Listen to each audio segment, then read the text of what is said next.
Well, guys, it is great to see you today. It's great being back with you. It's the last couple weeks. I've been off from teaching, and I just love being with you guys. And I want to welcome every single one of you guys that are here, as well as those of you watching online, because today we're going to be wrapping up this phenomenal series that we have been in over the last several weeks called Fully Alive. And what's fascinating to think about when it comes to this series is the reason why we're doing this series, and pretty much the premise of this entire series is built on a single statement that Jesus made in the scriptures. That Jesus made this single statement that gives us such hope. That Jesus makes this single statement that really speaks to the thing that's in you and in me and something that we all desire in our lives. And Jesus says this in John chapter 10. He says these words. Look at this. This is so amazing. He says, I have come. You want to know why I've come? I have come that they may have life and have it to the full. In other words, guys, I've come so that you may have life, not only in this life, but the life to come. In other words, I want you to know that there's a way to be secure in your eternity. There's a way to know that in the life beyond this life, that there's security. I've come for that. That's what I have for you. But I've also come to let you know that in this life, there is a way to be fully alive. I love that. In fact, I really love the New Living Translation version of the same verse. And here's how the New Living Translation says it. It says, Jesus says these words, my purpose is to give them, look at this, a rich and satisfying life. Isn't that cool? Like if we ever, Jesus, why'd you come? Well, what's one of the purposes why you came? Well, I came to give you a rich and satisfying life. That's why I've come. In fact, my favorite, version of this is found in the New International Reader's Version. And here's what it says. It says, Jesus says, I have come so that they may have life. And then look at this. I want them to have it in the fullest possible way. This is incredible news. Maybe in the church world, or maybe you've heard some church people say this idea that, hey, this is good news. It really is good news. That Jesus has come to say, man, I've come to give you life to the fullest. In other words, what we've been talking about throughout this series, and the question we've been asking throughout this series is it possible to be fully alive? Like, is that something that we can experience in life? Because I think the longer you live, you kind of question this sometimes. Is that possible to be fully alive? And throughout the scriptures, it's very clear. Jesus says, yes, there is a way for you and I to experience this in life. There is a path to be fully alive. But along that path, there are some things that keep us, that prevent us from being fully alive. And over the last several weeks, that's what we've been talking about. In fact, in week 2, we talked about the thief, that there are thieves in our lives. There are things in our lives that just rob us from experiencing this, from being fully alive. And then in week 3, Jordan did an amazing job and talked about the imposter. You guys remember that, for those of you who were here, where he talked about that little voice inside of us that says you're not good enough? You know what? This idea in your life, because of what you've done, being fully alive, that can never happen for you. That's the imposter, the voice of the imposter. We talked about that. Keeps us from being fully alive. And then last week, in week 4, Jordan did a fantastic job again with fear. And he talked about fear, and that fear keeps us. It's like fear builds a wall around us experiencing being fully alive. And so, guys, if you weren't here over the last few weeks, I so want to strongly encourage you to go to mpaustin.com or download our North Point app and just catch up on what we've been talking about. Because my greatest desire for you, or one of my greatest desires for you, and I know God's desire for your life, is to experience a life that's fully alive. So that's what we've been talking about. Now, today, as we wrap this whole thing up, I want to deal with another question. And it's a little bit different, but here's the question I want us to ask. Is it possible to experience fully alive full time? Like, is that possible in our lives to think about this, to go, hey, I live a life that's fully alive full time? Not part time, not 25% of the time, but full time. Is that even achievable? Can that happen like 100% in my life? I think it's a fair question. And I think as I think about that question for you and for me, I just think there's a tension with living a life full-time, fully alive full-time. And I think the tension with us saying, is this possible, is that life happens, doesn't it? I mean, you guys have experienced this idea of growing up in a home, and maybe you grew up and as a little boy, little girl, you were like, oh, life is so good. I feel fully alive. But then life happens, and your mom and dad sit you down and say, hey, we don't really know how to tell you this, but we're splitting up. And you begin to question. You go, is that possible? Because life happened. Or you get married and, oh my gosh, she's your soulmate, he's your soulmate. And you're just like, oh man, two peas in a pod. It's just like we can't get any closer. And then, give it a month, give it a year, give it a few years. And all of a sudden, things begin to come out of her, things begin to come out of him. And you begin to bump, and the bumps turn into bigger bumps. And all of a sudden you're going, life is happening. I don't know if it's possible to be fully alive full time. Or maybe you have kids and you look at your son or your daughter and they're brand new and you're looking at them going, wow, such a surreal moment to look at your flesh and bones, to look at your son and daughter. And it's amazing. But then all of a sudden they become teenagers. And you're like, I don't think it's possible, to be fully alive full time. And I think you guys get the point. But this is true when it comes to your job. This is true when it comes to school. You had this great job, and all of a sudden, out of the blue, you lost it, and life happens. At school, you were part of the team, and now you're not. I mean, life happens. Or, physically, you're healthy. Then one day you go to the doctor, and the doctor calls and says, I don't know how to tell you this, but you have fill in the blank. And life happens. And we question, is it possible to be fully alive full time? And we think to ourselves, if life could be constant, if there can be some constant moments in life, those good moments in life, I think then maybe you can be fully alive full time. As I think about constant moments, I think about something I do with my sons. And I love my boys. And one of the things I do when I get home, and especially when I tuck them in, is I just love to give them big hugs. I love to give them big old hugs. And even my oldest son, Sam, he just turned 16. I mean, he is a man, and it's like hugging him, big old man. But I just love giving him big old hugs, and especially when I'm tucking them in, and I just get as close as I can to him and just give him a big old hug and whisper some things in their ear of how proud I am, how much I love them. And I'll get close to them. And it's in those moments that I just feel like, gosh, if this could just last right here in this moment, I think I could be fully alive. Full time. But then they're boys. And 5 seconds, 10 seconds later, there's a flatulent, it's like the smells, and you're like, seriously? It just kind of robbed that. I mean, life happens, right? I think with Jill, my beautiful wife, when we're on vacation, or it's just her and I, and we're having dinner, and it's like on the beach, and everything's just perfect. And it's those moments I just look at her and I go, wow, honestly, there's no other place on the planet I'd rather be than right here with you. There's just that moment. If I could just capture that, and that could be constant. And I think this is possible. But life happens, and in those moments, I'm sitting there with Jill, and all of a sudden I look down, I'm like, where's my phone? Where's my phone? I forgot my phone. My phone and my wallet are together, and it's like, oh man, I got to go find my, and all of a sudden it just kind of life is happening, and it robs those moments. So it brings us back to the question, because life will happen for you and for me. Is it possible to experience fully alive, full time? And the good news is the answer is yes. 2,000 years ago, Jesus actually leaned in to this question in a very unique way.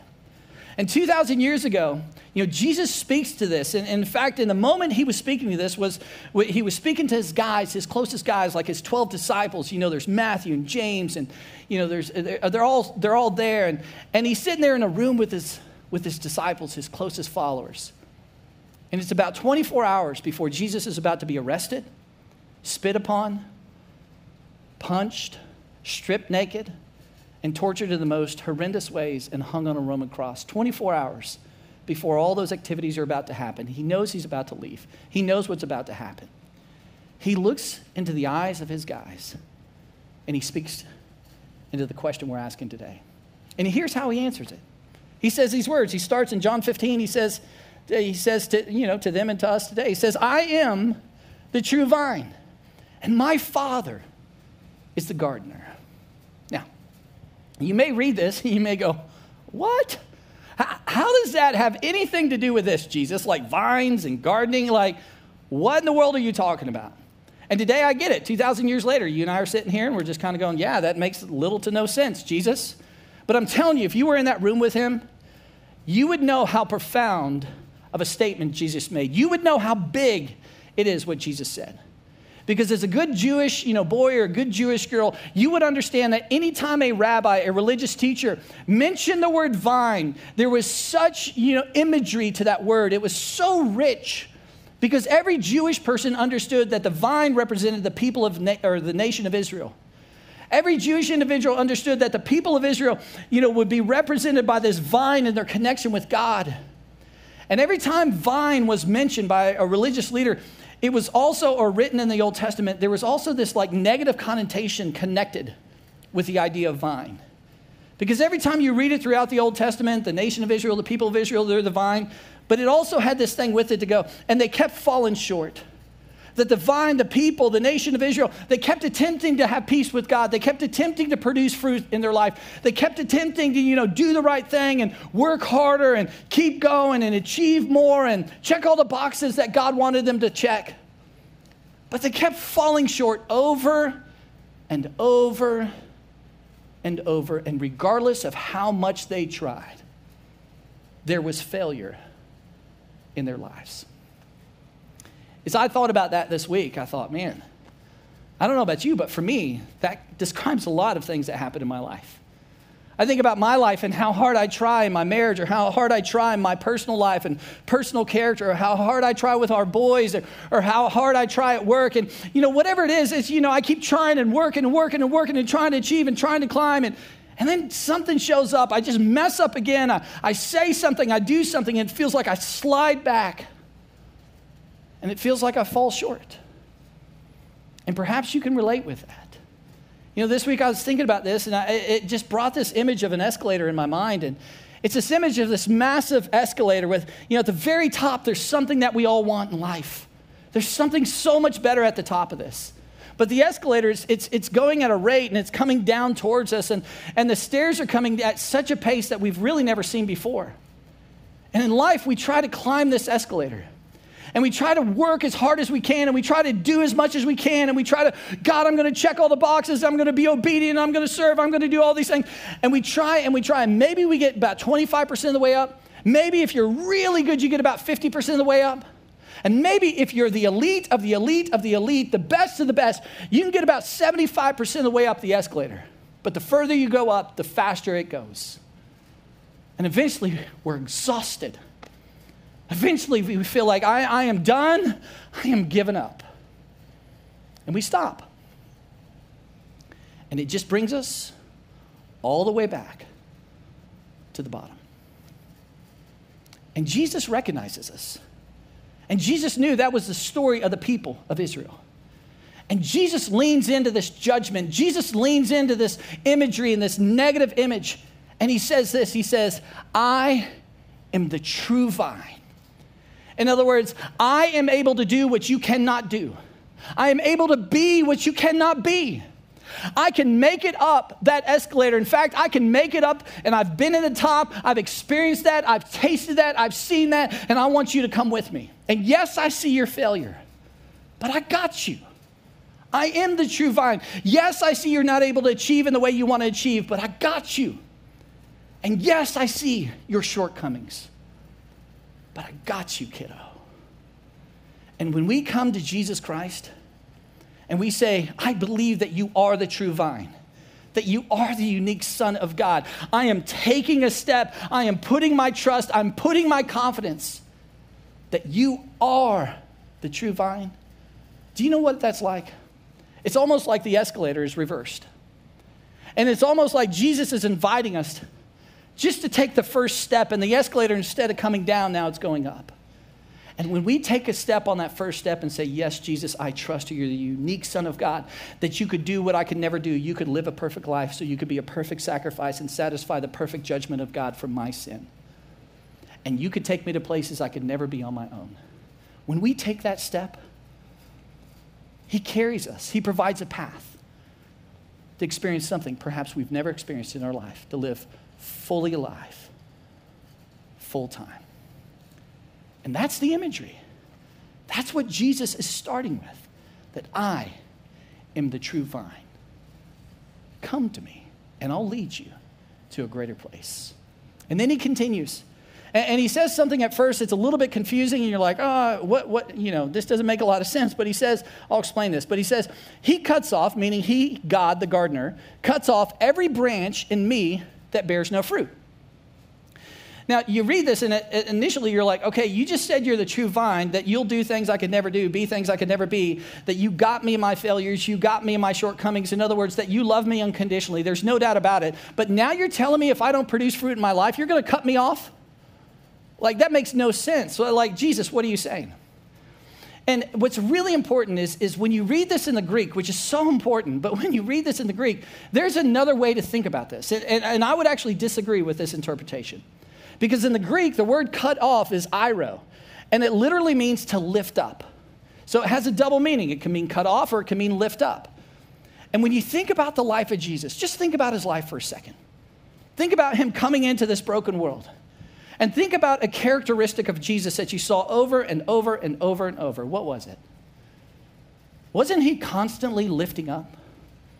Didn't he come into the world and he sees the outcast, the prostitute, the tax collector, and the sinner, and instead of saying, hey, you guys stay over here, didn't he lift them up?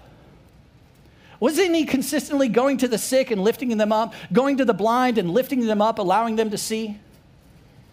Wasn't Jesus consistently lifting people up? Like the woman at the well who had 5 husbands, and everybody in her community thought, oh, you're an outsider. I mean, God could never love you because of what you've done. Didn't he go to there? And then the first thing he does with the woman at the well lifts her up. Isn't it true the woman caught in adultery? Completely humiliated. All the religious leaders with their stones ready to cast judgment on her. Remember what he did? He stepped into that moment in her shortcomings and her failures, and he says, I got you. And he lifts her up and says, I do not condemn you. You see, what's consistent with Jesus is not cutting off. What's consistent with Jesus is lifting up. And especially when you look at how he started this conversation. So I think what he's saying is, he says, hey, every branch, here, go back. He says he cuts off, or instead of cuts off, he lifts up every branch in me that bears no fruit. In other words, when a branch isn't bearing fruit, he kind of clears the path so that the rays of the sun can hit that branch and begin to produce things in your life, that he lifts you up. And as you think about this, because Jesus is trying to communicate something here, that Jesus is the true vine and says, I will be what you can never be, and I got you in your failures. That Jesus sees when you're not producing fruit and there's hardships, difficulties, whatever there may be in your life, and it's just like, I'm stuck, I'm exhausted, I can't. The fact that he lifts you up, the question is, why would you do that? Jesus, why? And it's one word. It's the word love. That he did what love required of him to do. He did what a God would do who loves you. He stepped in and he did what we could never do. And that's important because I think that's Jesus' first point that he's trying to communicate to you and to me. He's saying, guys, you need to know this is possible, but it starts with understanding that you are fully loved, that you are loved through Christ unconditionally, as you are, not as you should be. Because come on, none of us are as we should be, are we? None of us have arrived. And God sees that through Christ and says, I got you, I got you, I got you. I will be what you could not be, and I will take you to places that you've never been before. That's his unconditional love. And so he starts that way. And then he begins to transition, and he says something different. And he says this, he says, every branch that does bear fruit, he prunes. Which again, this is a little bit confusing because you're like, what? Okay, so the branches that don't, you lift up, but the branches that are doing the right thing, that are producing this fruit in their lives, like you're pruning, that doesn't make a lot of sense. Because pruning is cutting back. Pruning is, man, that's hard. Pruning is difficulties. Pruning is hardships. Jesus, why would you do that? And he tells us, so that, he says, it will be even more fruitful. The reason I prune and allow these things to happen in your life is not to oppress you, not to create hardships and difficulties. It's to bless you. It's to allow you to produce more fruit in your life. Experience greater things than you've ever experienced. And I think the question is, well, what is fruit? What does that even look like? Can you give me an image of this, Jesus? And what's amazing is in Galatians 5:22 and 23, we actually get an image. And here's what the Apostle Paul says. He says, you want to know what the fruit is? The fruit is love. The fruit is joy. Joy is much different than happiness. Happiness is based upon external things that happen to you. You wake up, you got a bonus at work, fantastic, but you come home, there's difficulty, now you're not happy. Joy is that thing in your soul, that disposition that regardless of what happens in life, there is a steadiness in you. Jesus says that I'm trying to grow you in that. Love, joy, peace that surpasses all understanding. You can put your head on your pillow at night and just go, regardless of what's going on. Not only love, joy, peace, but patience. That he says this is fruit. And not only patience, but then he talks, and that word forbearance over here, that literally means patience. And love, joy, peace, patience, kindness. And then he talks about goodness. And then he talks about faithfulness. And then he ends with self-control.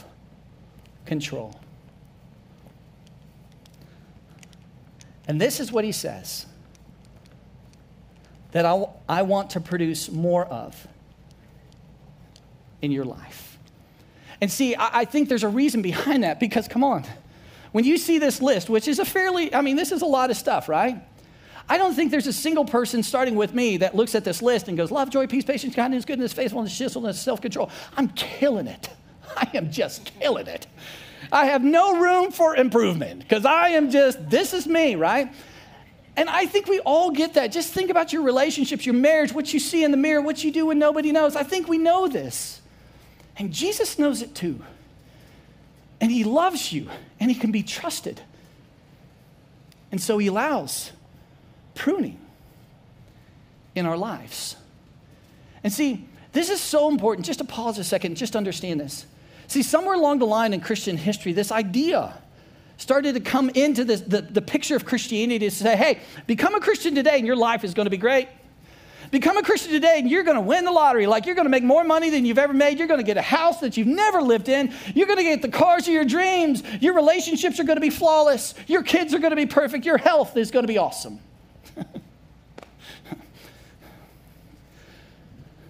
But nothing could be further from the narrative of the Bible. I mean, Jesus says the words, in this life you will face trouble. And the reason why he does this is to prune us, to create something even greater in our lives. I just think about my personal life, and I think about the hardest moments, the hardest seasons of my personal life.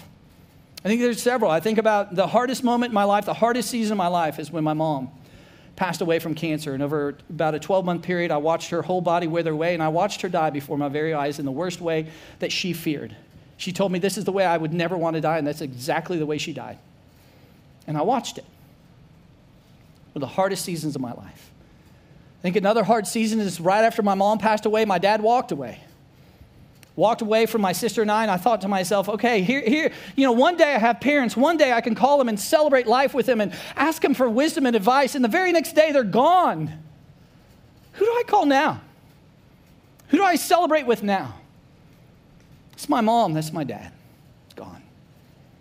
It's an extraordinarily difficult season in my life. I think about my marriage, and I've tried to be honest with you guys. Jill and I, in a few months, will be married 20 years. She's the most amazing woman I've ever met. But we've had difficulties in our marriage. And those difficulties, those are some of the hardest seasons of my life. And I think about this role. I love doing what I get to do. I'm so privileged, and I love being on the other side of you guys and just being with you guys. But I'm just telling you, the role of being a lead pastor is the hardest thing I've ever experienced. It's like a microscope times 20, times 20, times 20. My life, my family, everything's just microscoped. And I'm not complaining about that. That's what I signed up for. I knew this was the reality. And again, I love what I get to do. But I'm telling you, there are some extraordinarily difficult seasons. And what's amazing to think about is in every one of those seasons, I would go, man, that is some of the hardest stuff I've ever experienced. I would equally say to you, but those were the greatest times of growth in my life. That's when God began to reveal some things in my heart that were getting all over my sons and getting all over Jill and getting all over you guys and hurting people. I just couldn't see that unless the pruning happened. That God has allowed those moments, those harder seasons of life with a purpose. That he is working all things for the good. And that he's pruning so we collectively can be more fruitful. And it honestly leads us to the second thing that Jesus is teaching. He says, first, you need to understand you are fully loved. God loves you unconditionally as you are, not as you should be. He's got you. And then the other thing he's teaching us is that he can be fully trusted. That whatever's happening in your life, whatever difficulty is taking place, did you know he knows? I had my counselor tell me when I've gone through several of these hard seasons, and she walked with me. But did you know God was right there in that moment? Did you know God was right there at that moment? And that he is working, and he can be fully trusted because he fully loves you? And that's what Jesus is teaching us. And then he shows us this other angle. And he says this, he says, remain in me as I also remain in you. No branch can bear fruit by itself. It must remain in the vine. Neither can you bear fruit unless you remain in me. And all throughout this narrative, if you look at the two paragraphs of the story of Jesus here, 11 times the most common word used through this illustration Jesus is giving is the word remain. Or maybe you've heard the word, if you've grown up in church, abide, abide, abide, abide, stay connected, dwell in. In other words, the picture, and this may be hard for you to believe, but the picture that God sees you and the way that God sees you is this, is that you are welcomed and delighted in. Did you know that through Jesus Christ, in spite of what you may or may have not done, that you are welcomed and delighted in? How many times do you think about that a day or a week? That your Heavenly Father sees it all, and he welcomes you. And he delights in you. That's hard for us to believe, isn't it? And one of the reasons it's hard to believe is because of this. Is because when we offend, we tend to avoid. It's just something in us that when there's an offense, when we've offended somebody or somebody's offended us, isn't it true? We just want to avoid them. Like, I don't want to walk down the same hall as you. I don't want to be in the same space as you. In a marriage, oh my gosh, what she did or what he did was so offensive. I just don't even want to go home. I don't want to be in the same space because there was an offense. I think we've all experienced that. I mean, I think about my 5 boys again. I think, every time I come home, and there's no offense, in other words, they haven't messed with Jill or jacked with her, or, at school things have been great, and there's nothing like things are good, not perfect, but good. I can walk in the door, and I'll know that right away. Because I'll walk in, and there's my, 9-year-old twins, Michael and Jonathan, and they'll come up, and they're still young enough to where they'll run up and go like, Dad! And it's a really cool moment. And then I'll see my older sons, and they don't run like that. They're just kind of off in their own space, but I can go and have conversations with them, and I know it's good. Like, I know that there's no offense committed. But then I can walk in other days, and I can know it right away. Because I walk in the door, and I'm like, hey, where's Jonathan and Michael? And Sam's like, they're hiding under their bed. They're in their closet. And I'm like, what happened? Well, something happened. Talk to Mom about it, Or I go to my older sons, hey boys, how you doing? And they always give me one-word answers, but you can kind of tell it's like, I'm fine, I'm good, school good. It's like, but there's more when there's no offense. But when there's offense, I guarantee, I can feel it from miles away. And they're like, Dad, please stay away. Dad, just no more. I've done something that has offended you, and I just want to avoid. Isn't that true? But see, your Heavenly Father through Christ loves you unconditionally as you are, not as you should be. You are welcomed in spite of, regardless of what you have done. And he delights in you through Christ. And he says, stay connected. Abide. Remain in me. But that's hard because our thinking oftentimes is this. We go, I must first clean myself up before I can come to you, God.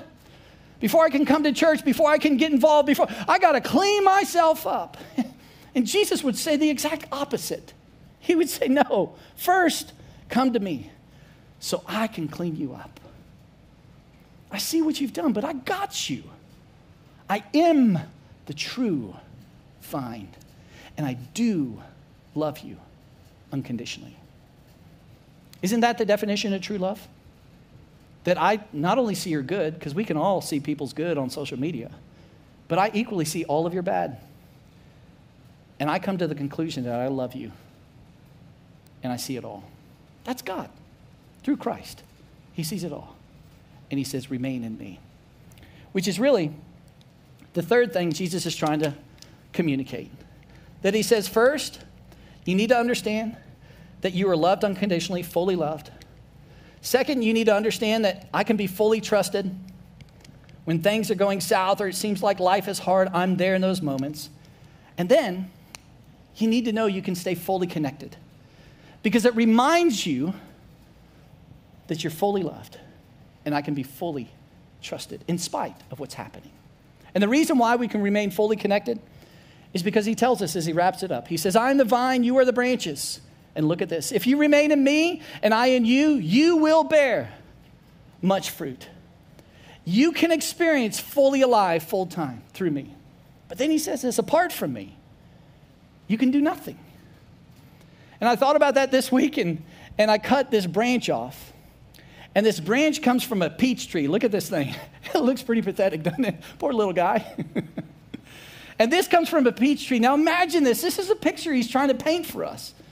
Imagine this tree, this branch disconnecting from the tree, and it's a peach tree. And then imagine this branch all by its little self, saying, hey, I don't need anybody. I'm good on my own. I got this. And then going, and I'm going to produce peaches all by myself.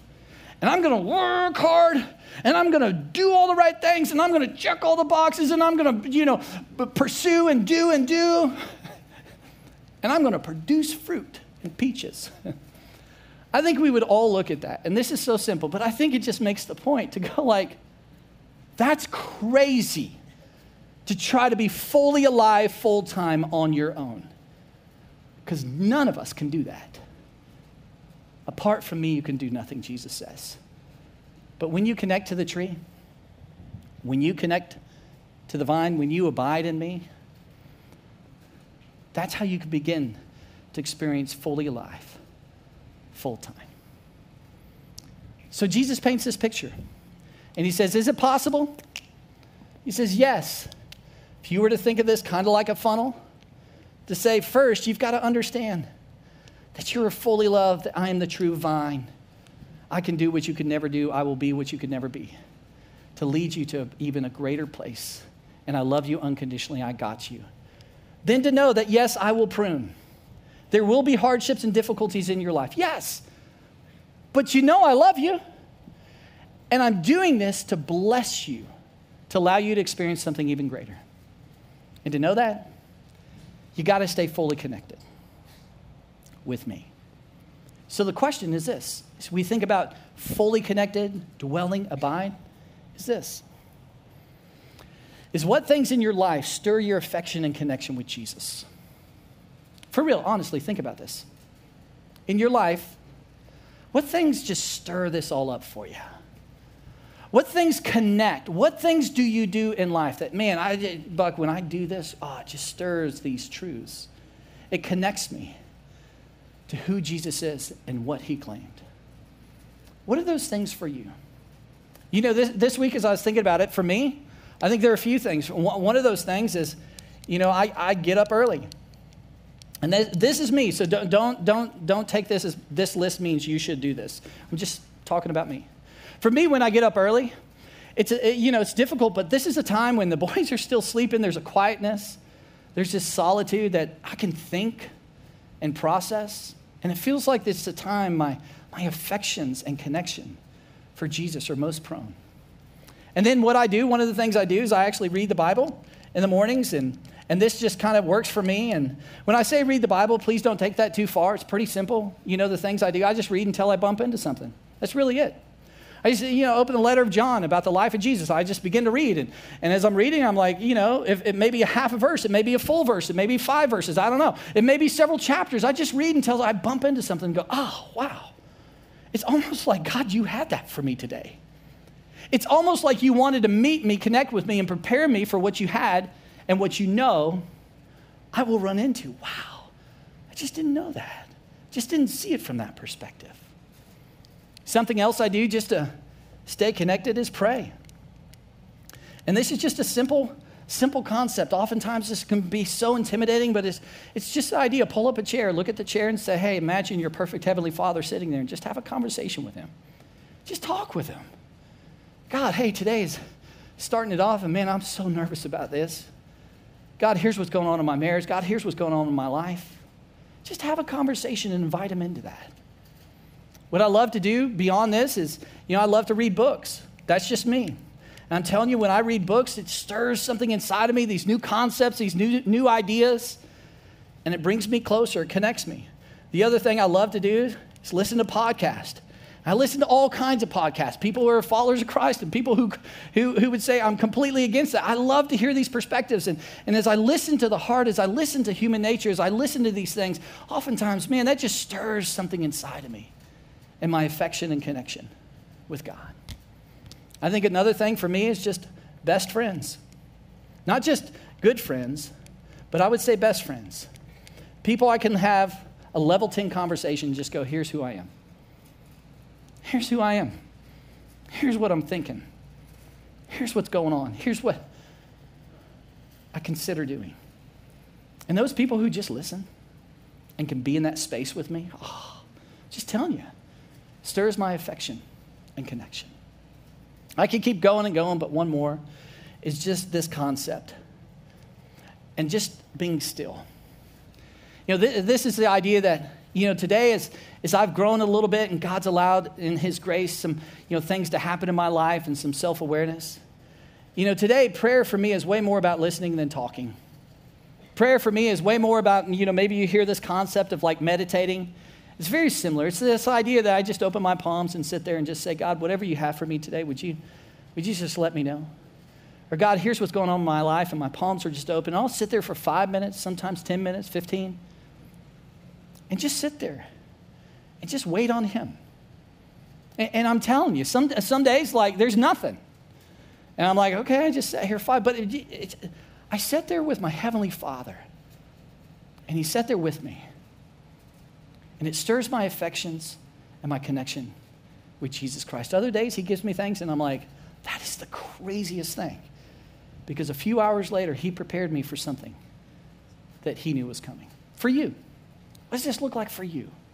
Maybe you would go, Buck, early in the morning, I ain't hearing there's no connection happening. At 1 p.m. though, 11 p.m., this is your story. This is a question for you.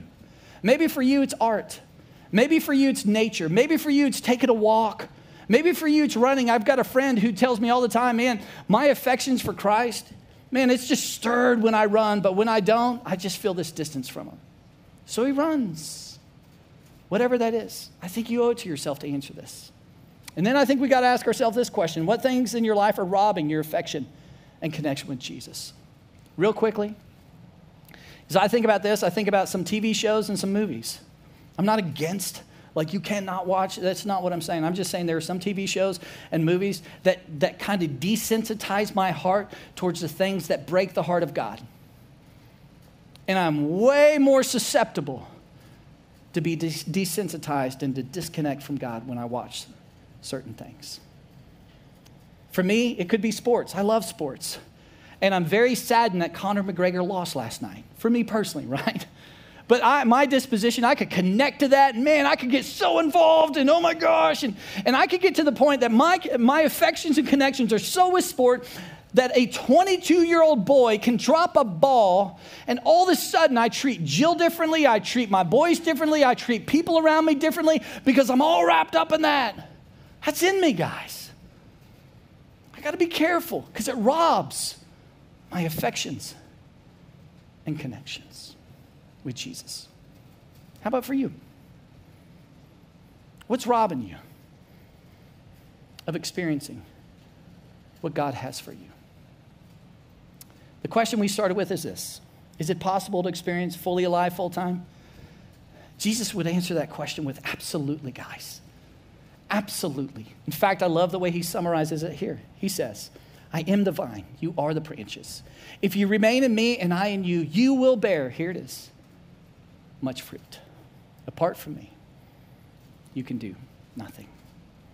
Let's pray together. Father, thank you for this day. Thank you that we can just have this conversation. And God, I know there's so many things in my life.